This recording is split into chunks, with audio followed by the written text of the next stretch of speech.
Bəhruz Bağırov parmaqlarını açsın.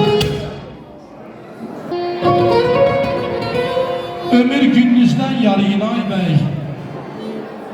Bu gözəl dünyada xoşbəxt yaşayıb sizi boşasana qarıyın ay bəy.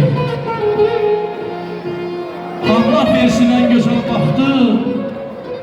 Nicat bəy neydirsən qızımdan boşanan taxtı. Arzum budur gələnəm bu vaxtı. Körbət eli darıyın ay bəy. Sizi boşasana qarıyın ay bəy. Gecəmizin ulduzları yarıyın qarayanlardan, körbət eli darayanlardan, uşaq beləyi sarayanlardan olsunlar inşallah. Bu gözəl gecəmiz bütün subaylarımıza nəsib olsun.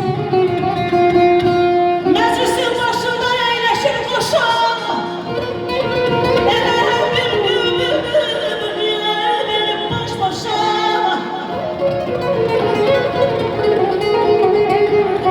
Gözləri dikilib qohum qardaşa, həm bizim onların, həm bizim qızım.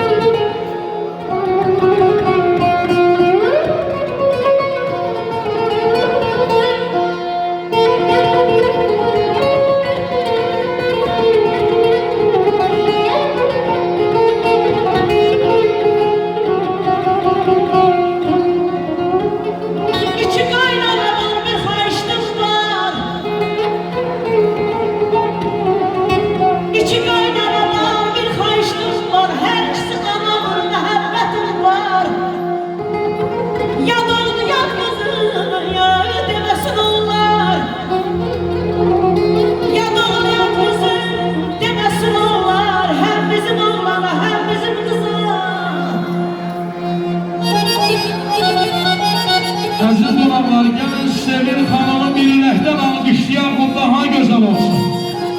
Əlləriniz var olsun. Var olsun əlləriniz, günahlarım. Mobil qardaşım, valla Bakıdan 5-10 minə müğənni getiriyor da fonograma ilə başımızı alladı. Olanı deyək də. Amma aslında elini babam belə gözəl səsli xanımlarına, gözəl qızlarına var olasınız. Eşq olsun. Allah sizlərə var olasınız.